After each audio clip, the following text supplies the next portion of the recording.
saya itu iri sama orang Islam. Ibadah dipaksa kerja. Itu jadi dia sambil doa, sambil nyampur susu. Resep praktis, cara cepat untuk menjadi lucu itu bagaimana? Selamat datang di podcast Gideon Yustianto. Silakan masuk. Yudit Cip Hardian. Ya. Sudah makin tua ya dengan jenggotnya. Jenggotnya putih juga. Oke. Ini salah satu stand up komedian di Suci 4 tahun berapa itu? 2014 ya. Sekarang berarti 7-8 tahun ya. Iya. Kok gak kaya-kaya sih? Iya. Dodit lo kaya. Dodit tuh katanya muridmu ya, betul? Iya, saya ngajak dia. Dodit Mulyanto itu teman gereja. Iya. Gereja Katolik. Saya ngajak dia ikut komunitas stand up komedi. Saya yang ngajari dia, nunjukkan bukunya, belajar bersama. Dia melejit sekarang. Bahkan nulisin materi juga ya. Saya buatkan materinya, dia beli materi dari saya. Seharga berapa Mas? Saya kalau beli berapa? Tergantung pesanan. Dia pernah yang beli ke saya itu Litingan ya? 20 menit 5 juta. Jadi saya diminta buatkan materi. Berapa? 20 menit 5 juta. 20 menit 5 juta. Saya suruh buatkan materi 20 menit. Kalau nggak salah untuk komunitas golf atau apa gitu. Ya itu dibayar. 5 juta ya? 5 juta. Dia dibayar berapa? Oh, dia berkali-kali lipat.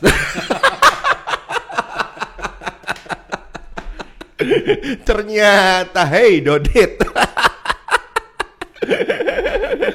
Waduh, tapi sampai hari ini masih gitu. Masih menerima job-job gitu. Oh, saya iya masih. Kemarin Desember malah bikin show pertunjukan stand up komedi judulnya Pandemi vs Komedi. Ya itu nulis materi selama 1 jam tentang pandemi, tentang macam-macam.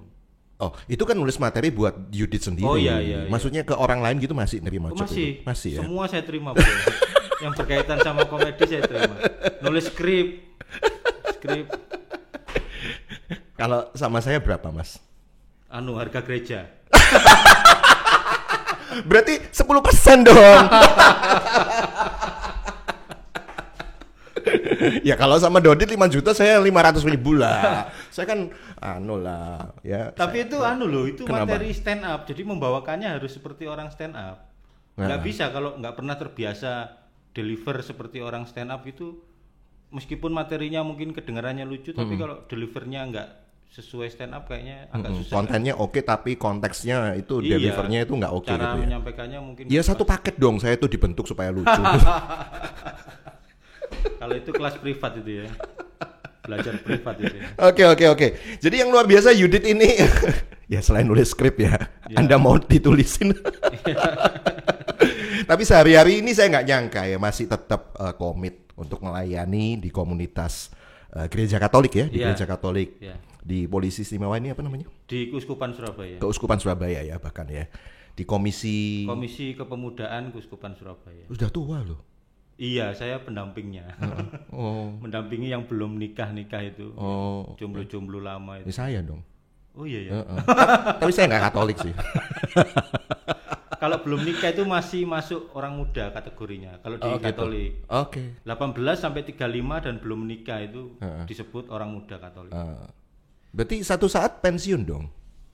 Oh iya, saya ya pasti pensiun. Iya. Sudah merasa berbuat banyak untuk komunitas ini. Ya terus berjuang ini pokoknya sampai akhir, sampai pensiun masih mau melayani terus. Iya. Kalau buat saya itu kan melayani itu nggak ada pensiun itu ya sampai kita di peti mati itu. Itu barusan pensiun. Mungkin nanti bidangnya beda, mungkin saya mungkin melayani lansia atau apa gitu. Nah tapi ketika melayani setelah sekian lamanya ya, apalagi di era pandemi ini kan sesuatu hal yang mengejutkan dan pasti banyak perubahan-perubahan tentang gaya hidup nggak usah yang kita yang sehari-hari yang di umat di gereja ini pun pasti berubah. Ya gaya ibadah pun berubah. Dulu yang siapa yang nyangka terus ada ibadah online kayak gitu ya kan. Terus siapa yang menyangka terus kita itu kalau berkhotbah bukan di mimbar ketemu orang tapi di Zoom, ketemu kamera sendiri ya kan. Udah gitu buruk lagi kameranya. Awal-awal kan nggak siap gitu. Iya. Ya kan nggak siap dengan wah kamera yang wow, apa yang HD yang atau apa gitu ya kan. Buruk pun dilakoni gitu kan. Iya. Terus ketawanya delay gitu kalau kalau ngejuk ketawanya delay 2 detik gitu. Kita sedang ngejuk kok belum ada yang ketawa ini. Betul. Bener ya? Bisa terjadi kayak gitu ya. Iya. Nah itu gimana itu sambil nunggu delay tekniknya? Ya kita nyengir aja pokoknya ini loh, ini bagian ketawanya, ayo ketawa. Kita menunjukkan kalau ini bagian yang lucu itu. Saya pandemi ini berapa kali dapat job Zoom itu. Terus? Ya itu saya Job ngelucu kan? iya, kan harus bikin ketawa tuh ya, tekniknya gitu. Habis ngelempar joke punchline gitu, saya nyengir gitu untuk menunjukkan ini bagian lucunya ini. Ayo ketawa gitu. 2 detik kemudian baru mereka ketawa gitu. Ya itu tantangannya ya. Iya. Nah makanya adakah sesuatu yang berubah gitu yang kadang-kadang sesuatu yang lucu itu kan ya saya masih dalam keyakinan saya bahwa itu akan lucu karena saya mentertawakan diri saya sendiri sih. Oh ya, kalau di stand up itu namanya apa? Self deprecating itu ada satu teori self deprecating itu kalau kita sudah berdamai dengan diri kita sendiri, kita akan bisa menertawakan diri kita sendiri. Dan apa orang akan mendapat izin untuk tertawa tentang diri kita. Misalnya hidung saya agak terlalu besar misalnya. Kalau saya membahas hidung saya, orang akan dengan mudah tertawa karena seperti mendapat izin tertawa dari saya bahwa hidung saya bisa ditertawakan gitu. Tapi saya harus berdamai bahwa ya memang hidung saya besar, mau gimana lagi misalnya gitu. Makanya banyak stand up comedian tuh yang mohon maaf yang difabel. Ada namanya Dani itu yang di kursi roda dari komunitas Malang. Itu malah laris dia, diundang di mana-mana karena dia membicarakan soal ininya cacatnya. Yang buat orang lain itu adalah ketidaksempurnaan, tapi dia mengizinkan silakan tertawakan gitu ya. Oke. Dia punya beat favorit tuh. Saya waktu dulu SMA itu kesenangan saya adalah tawuran. Bayangkan orang naik kursi roda dia mau saya tawuran. Orang lain lempar kayu, saya lempar kursi roda gitu. Oke. Saya kasih kesempatan nggak tahu berapa menit terserah ya. Asal ya jangan setengah jam ya. Nanti porsi saya diambil semua sama Anda ya. Sekarang ketawakanlah komunitas Anda, komunitas umat Katolik yang Anda tangani paling tidak. Ketawakan dengan gaya nada canda Anda seolah-olah hari ini Anda stand up itu di kamera. Saya kasih waktu. Biasanya saya 5 menit itu ada harganya ya, tapi ini karena teman sendiri jadi ya udah. Harganya cuma ini loh. Harganya susu delay. Murah ya. Tapi ini karena Gideon ini teman lama ya. Jadi semua yang di sini semua teman lama jadi ya. Dia sempat jadi penyiar soalnya di sini. Iya. Tapi dia mati gaya. Jadi penyiar. Malah nggak ada lucunya. Iya, nggak ada lucunya. Sekarang saya kasih ini panggung untuk Anda ya, silakan. Tertawakanlah komunitas Katolik Anda. Ini artinya teman-teman Katolik nggak boleh tersinggung dong, ya kan? Nggak boleh tersinggung karena ini ya memang semacam kayak autokritik lah buat diri kita gitu kan. Ini saya punya materi gini. Ya. Itu kameranya di sana. Ada 2 ya. Satu gini. Saya itu iri sama orang Islam. Orang Islam tuh mereka itu punya ungkapan-ungkapan spontan yang sekaligus doa. Misalnya waktu mendengar kabar yang mengagetkan gitu. Halo, Pak Harto kecelakaan. Astagfirullah. Orang Katolik nggak punya ungkapan spontan yang sekaligus doa. Astagfirullah itu kan, ya ampun, semoga Tuhan melindungi gitu kan. Orang Katolik tuh nggak punya. Halo, Pak Harto kecelakaan. Loh, kok iso? Gitu. Jadi itu bukan ucapan spontan yang doa, bukan. Orang Islam tuh kalau bersin aja mereka hajing, alhamdulillah gitu kan. Itu ungkapan spontan tapi juga doa. Orang Katolik nggak punya. Hajing, tisu malah golek tisu.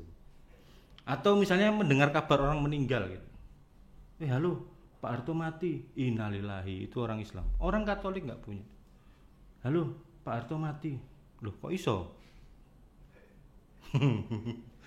Mati kok iso. Ini karena saya kerja di gereja, saya mau usul ke Uskup Surabaya atau ke para romo supaya menciptakan ungkapan spontan yang sekaligus doa.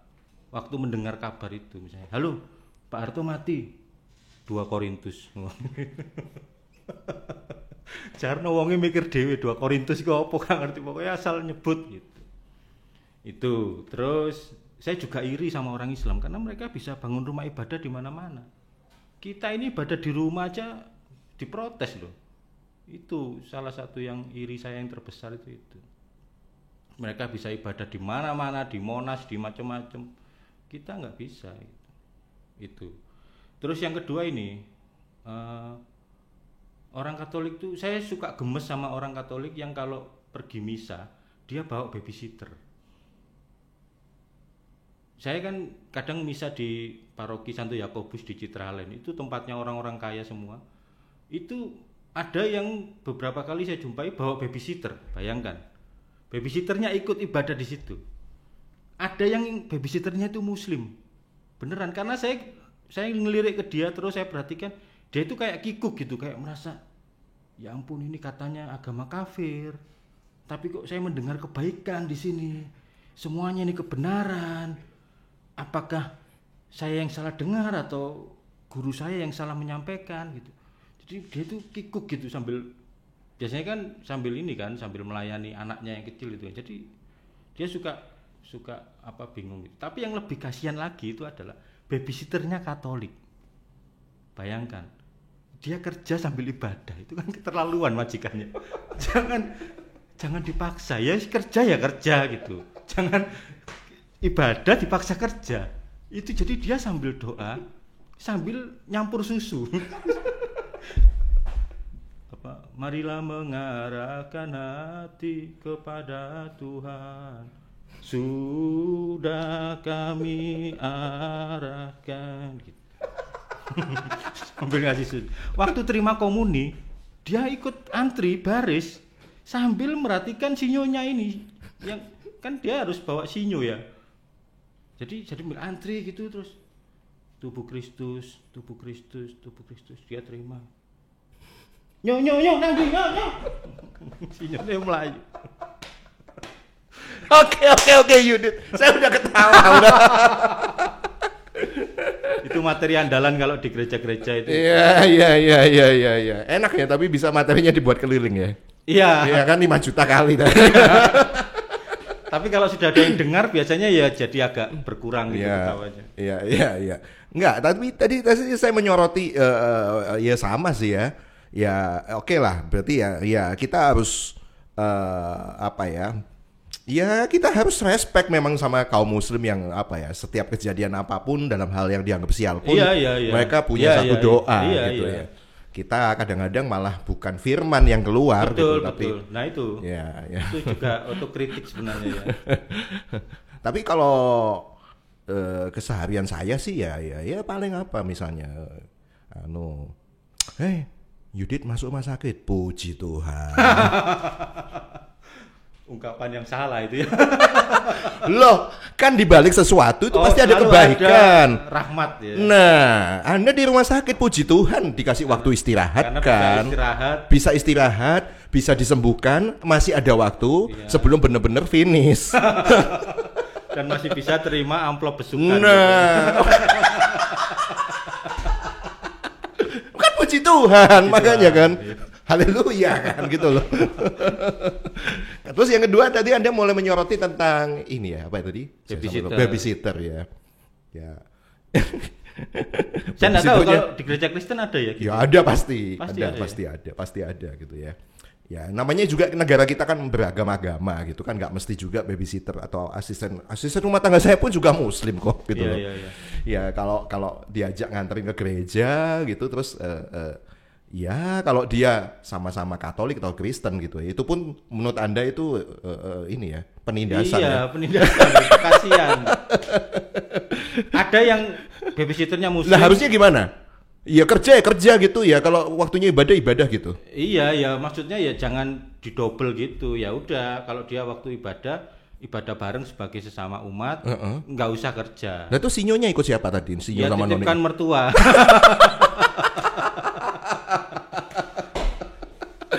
Wah, ini tips dari Yudit ini ya. hidupkan Oke. Jadi maksudnya saya bisa menangkap sih. Jadi artinya ibadah itu nggak bisa fokus kita sama Tuhan gitu. Iya, kasihan dia babysitter, kasihan.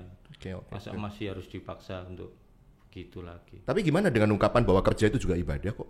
Oh ya beda ya, kerja di rumah itu ibadah, tapi nggak bisa ibadah sambil kerja di dalam gereja, nggak bisa. Dan yang jadi masalah kalau Muslim gitu. Nah ini gimana? Ya, ada yang saya ngamati, ada yang keluar, misalnya dia baru masuk pertama kali, mungkin dia merasa nggak nyaman atau dia keluar. Tapi ada yang lama di dalam itu. Tapi dia nggak bereaksi apa-apa, dia cuman melayani sinyonya itu. Pikiran saya dalam hati mungkin dia sedang menghayati ini setiap kata-kata yang keluar dari imam ini. Semoga dapat hidayah. Mungkin sebentar lagi dia pindah agama. Wah, ini misi terselubung ini. Oke. Tapi ya saya percayalah Tuhan tuh bisa bekerja dengan segala macam cara. Orang kita injili setengah mati aja ya belum tentu dia ikut kok. Iya. Kan semua ya saya rasa orang itu akan dengan rela hati mengikuti agama tertentu ya, bukan dari bukan dari orang lain, bukan dari paksaan. Betul. Bahkan menurut saya terlalu percaya bukan dari debat. Bukan, iya betul. Debat itu yang kalah pasti dia. Apakah kemudian dengan rela hati akan mengikuti yang menang gitu? Betul. Belum tentu juga kan. Menurut saya yang salah satu yang parah itu adalah pindah agama karena cinta. Nah ini Anda menghambat komunitas anak muda juga gitu kan. Banyak kan. Parah sekali. Kenapa? Ya menurut saya cinta itu lebih besar dari agama. Ya kan cinta tanpa logika. Iya, kadang ya bucin gitu lalu dia mengorbankan cinta lalu pindah agama. Berarti kan ya Tuhannya aja ditinggal apalagi gitu. Gimana pesannya untuk yang bucin-bucin dan kemudian akhirnya rela pindah agama seperti itu? Ya harus. Anda mentor loh di situ kan? Ya. Kalau sudah terlanjur begitu ya sudah dijalani. Tapi kalau masih dalam proses misalnya pacaran beda agama, saya sih saya termasuk golongan yang nggak apa-apa pacaran beda agama. Kalau ada teman Katolik gitu yang misalnya dia konsultasi, saya punya pacar beda agama, enggak apa-apa. Justru mungkin dalam pacaran beda agama kalau sampai bisa menikah itu malah justru mungkin bisa saling menguatkan. Kalau dia atau kamu yang pindah itu malah enggak murni lagi. Karena kalau di perkawinan Katolik itu yang paling tinggi itu komitmen, bukan lagi soal passion atau soal perasaan. Karena perasaan itu datang dan pergi. Betul. Cinta itu sama seperti perasaan cinta itu sama seperti perasaan benci. Pagi kita cinta, siang bisa benci atau terus berganti sepanjang waktu, tapi komitmen itu selalu di atas. Nah, orang kalau hanya menikah berdasarkan cinta kayaknya nggak bakalan awet. Maksudnya komitmennya harus selalu di atas gitu. Bahwa saya sedang menerima panggilan Tuhan untuk hidup berkeluarga, itu komitmen utama. Perasaan datang dan pergi. Saya sudah menikah 18 tahun tuh. Iya. Perasaan datang, kadang cinta menggebu-gebu, besok biasa. Lalu minggu depannya jadi kayak kakak adik. Biasa. Lihat orang-orang tua besoknya kita. Besoknya lagi tidur punggung-punggungan. Lihat orang tua kita ya, kakek nenek kita. Dulu itu banyak mereka itu yang menikah tanpa cinta, dijodohkan gitu ya. Betul. Kok bisa ya? Benar ya? Dijodohkan. Betul. Lalu mereka cintanya bertumbuh gitu. Betul. Sampai akhirnya begitu sama-sama tuanya jadi kayak kakak adik. Wes kayak saudara gitu. Itu karena itu tadi bukan nomor satu, bukan cinta. Kalau saya saya berkeyakinan tapi nomor satu itu komitmen janjimu. Ya. Bukan lagi tentang perasaan lagi, karena perasaan itu akan dinamis gitu ya. Banyak orang yang pisah itu karena aku sudah tidak ada rasa sama dia. Ya enggak apa-apa, enggak ada rasa itu. Maksudnya hanya alasan karena nggak ada rasa terus langsung dengan mudahnya cerai. Makanya di gereja Katolik kan nggak ada perceraian. Kan ada Mas itu rasa stroberi, rasa jeruk, ini rasa kedelai. Ya, enggak, beli di apotek kan ada. Oh iya. rasa. Ini 18+ ya. Saya belum pernah, saya kondom rasa-rasa belum pernah. Langsung aja saya sebut ya. Enggak. Tapi saya belajar betul, berarti memang cinta itu tentang sebuah komitmen memang ya. Perkawinan itu komitmen. Ya, pernikahan itu komitmen. Enggak bisa alasan saya enggak ada rasa sama dia, enggak bisa. sekarang gini deh, misalnya putri Anda kan 2 ya, Hayu dan Lintang ya. Betul. Nah, terus kalau satu saat kemudian dia pacaran dengan beda agama gimana? Nggak apa-apa. Hah, serius? Beneran nggak apa-apa. Asalkan situ pembina Katolik loh. Iya ya, mau gimana lagi ya, asalkan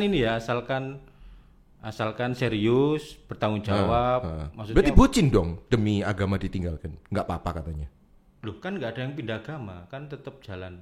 Oh. Gitu maksudnya.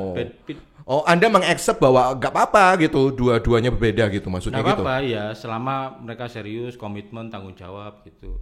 Itu maksud apa saya. bisa tapi yakin?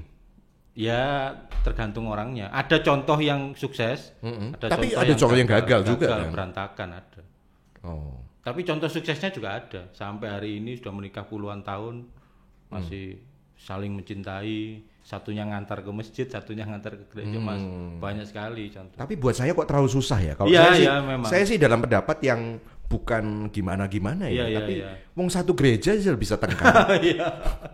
Ada kan, bener. Yang pagi nanti ini ke gereja suaminya, yang ke sore nanti ke gereja istrinya demi toleransi.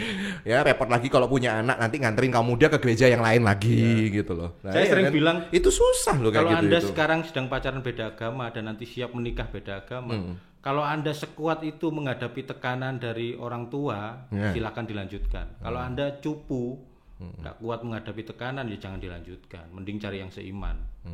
Tapi kalau Anda sudah kuat, ditekan sana sini masih kuat, biasanya kan. Tapi perasaan di gereja itu nggak pernah kekurangan stok kok, ngapain cari di luar ya? Iya kan? Iya kan situ kan menangani komunitas anak muda kan. Stoknya banyak kan? Sebenarnya ya, tapi kan dia kan nggak semudah itu ya kadang ya. Sudah ikut banyak kegiatan tapi masih belum dapat jodoh juga kan juga banyak. Oke. Tapi gini ya, saya tuh bingungnya juga kenapa keuskupan itu akhirnya membolehkan Anda juga untuk ngelucu yang kadang-kadang mengkritik, mentertawakan ya tentang gaya hidup umat Katolik sendiri gitu. Pernah dapat peringatan nggak ya? Enggak ya. Malah uskup pimpinan tertinggi Gereja Katolik Uskupan Surabaya, Uskup Sutikno itu 3 kali nonton saya perform live langsung gitu, dan yang terakhir yang saya masih ingat tuh dia sampai ketawa miring-miring gitu sampai ya kayaknya seneng sekali karena itu saya membawakan materi tentang mengkritik salah satu imam senior di Surabaya. Jadi ada seorang pastor, orangnya ada di situ, ada di depan saya, tapi dia tidak sadar kalau saya sedang membicarakan. Nah ini semua penonton tuh sadar bahwa yang saya mention itu dia sebenarnya.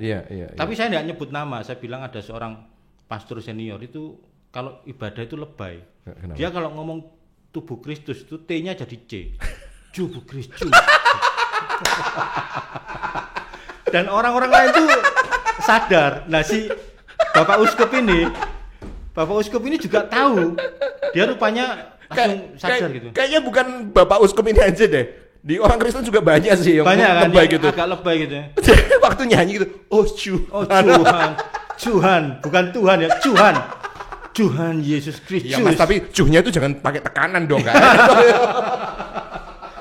Nah, si Romo yang sudah senior ini nggak sadar kalau yang saya omongkan itu dia. Jadi dia ya ketawa gitu. Saya lihat, oh dia nggak sadar. Orang-orang di belakangnya itu sampai berdiri kok. Sampai dia sadar nunjuk-nunjuk gitu sampai ini ya gitu. Mungkin, saya neruskan aja gitu. Ya tambah digas terus ya. Ini lu yang diketawain gitu. Terus jadi waktu bagi komuni gitu, saya tambahi di punchline terakhirnya. Saya penasaran ini romonya yang lebay atau saya yang salah dengar. Akhirnya waktu komuni saya ikut barisan yang persis di barisannya Romo itu. Ternyata benar. Tubuh Kristus. Saya jawab cie.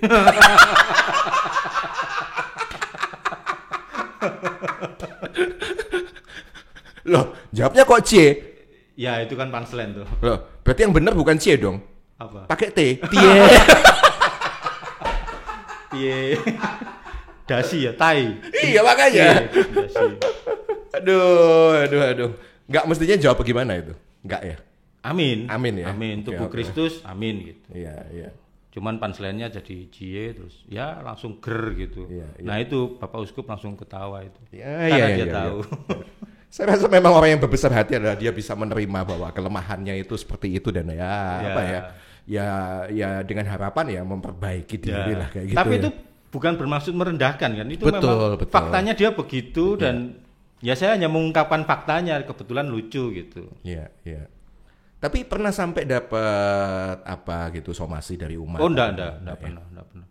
Kebanyakan yang pernah saya ditegur itu karena dia nggak tahu stand up aja, dia penonton umum, dia nggak tahu bahwa stand up itu tujuannya untuk lucu, tujuannya untuk membuat orang ketawa gitu, bukan nggak ada maksud lain gitu. Tapi ya banyak penonton yang masih belum paham. Padahal sudah berapa tahun ya stand up komedi di Indonesia ini ada gitu, artinya ya lama-lama orang kan semakin dewasa ya. Mungkin dia bukan penonton TV, dia pendengar radio mungkin, jadi jarang melihat. Ini mengkritik saya ini berarti ini. Radio gitu ya. Oke. Tapi masih bisa hidup nggak ya komunitas stand up komedian ini, para komika di era-era pandemi ini kan nggak bisa nggak bisa live gitu, nggak bisa istilahnya open mic, bikin show pertunjukan kayak gitu. Harus sekarang ini harus diversifikasi, maksudnya nggak cuma stand up, harus berkembang macam-macam. Misalnya bikin konten kayak gini, konten podcast atau konten talk show. Nah, dengan skill stand up-nya itu bisa dimasukkan dalam konten-konten itu. Misalnya konten sketsa, bikin sketsa komedi itu kan bisa pakai struktur stand up komedi. Premis, setup, punchline gitu. Lalu bikin nulis skrip, naskah komedi. Sekarang tuh berkembang semua, banyak stand up komedian tuh yang profesinya jadi berkembang. Macam-macam, jadi konsultan komedi untuk film, bikin skrip naskah untuk iklan komedi, lalu bikin konten, kebanyakan bikin konten. Termasuk saya juga bikin konten di gereja Katolik, persis pas pandemi itu. Jadi rupanya memang natur manusia itu ketika ditekan ya dia selalu akan cari cara gitu ya untuk tetap survive gitu ya. Begitu ndak ada panggung, PPKM pembatasan, panggung kosong semua, langsung bikin konten macam-macam. Saya tuh nggak nyangka loh Yudit, corona itu kok sampai lama kayak gitu. Saya pikir dulu nggak selama itu gitu. Kenapa? Ya sama-sama nggak siap seluruh dunia. Bukan. Kenapa? Saya pikir dulu itu nggak lama, soalnya made in China. Nggak ada produk Cina yang awet ya.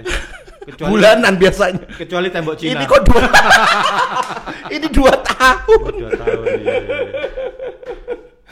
Aduh, ya tapi harus diakui juga beberapa barang-barang Cina sekarang awet sih memang.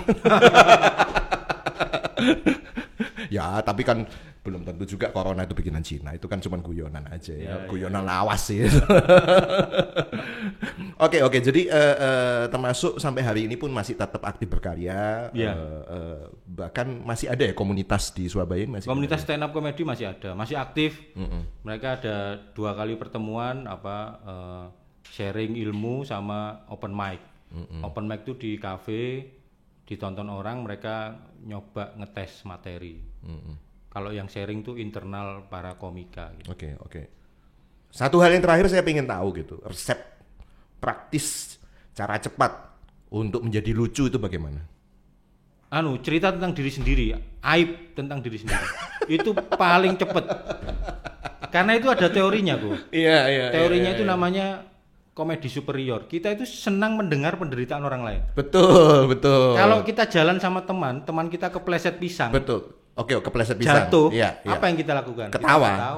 Nggak ada yang nolong. Tapi dalam yang ditanamkan di komika stand up comedian itu kan nggak boleh slapstick terus dengan jatuh-jatuh kayak gitu kan? Bukan kan? Dia menceritakan aibnya dia. Oke. Dulu pernah mengalami apa? Ceritakan aja. Orang akan senang mendengar. Ya ampun, kamu ternyata bodoh banget waktu itu. Itu orang akan senang.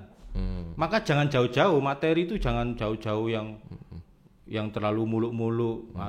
Ceritakan aja aib dirimu, misalnya dulu waktu kecil gimana, itu rumus tercepat. Tadi cubuh Kristus itu kan Kristus tadi aibnya orang lain. Tapi saya mengawali dengan dulu awal saya mengawali dengan aib diri saya, lalu setelah itu berkembang kan. Apa aibnya? Dulu saya, waduh ini banyak materi yang saya buka di sini. 15 juta lah nanti. Apa ya? Saya coba ingat-ingat materi. Saya itu yang paling aib lah dari diri kamu. Enggak terlalu aib sih, tapi yang paling aib apa ya? Waduh. Kaget aku. Nggak bisa jualan kalau nggak punya aib ini.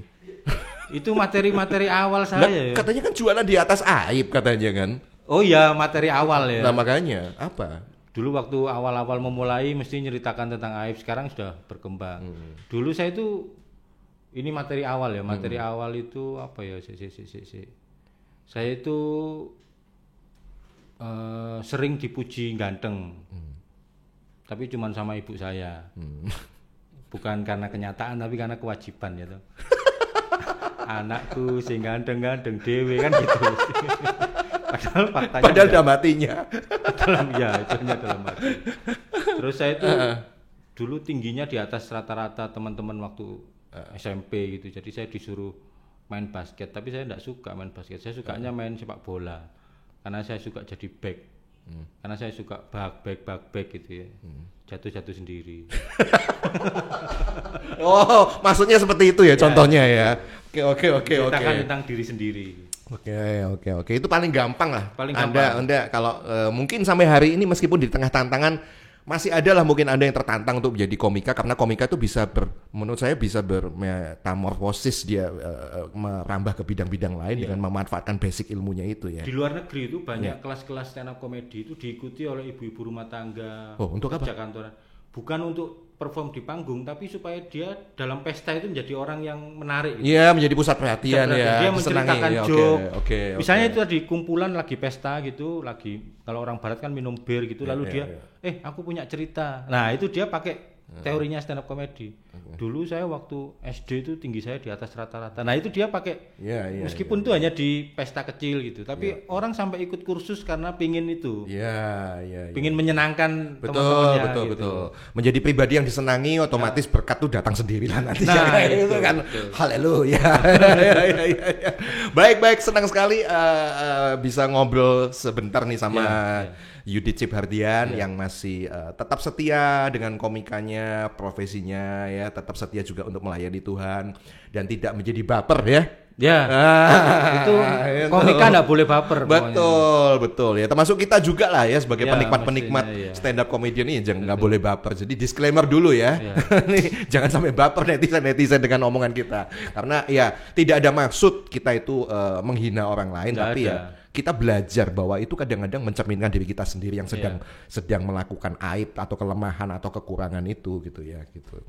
Oke deh, sukses terus berarti rahasianya tetap lucu, carilah aib-aib dirimu selanjutnya ya. Betul. Dan sering-sering diundang kayak gini-gini biasanya kelucuan saya sering muncul biasanya. Oh. Ya berarti kan saya kasih PR dong lakukan aib apa gitu kan. Menimbun aib berarti. Betul, menimbun aib.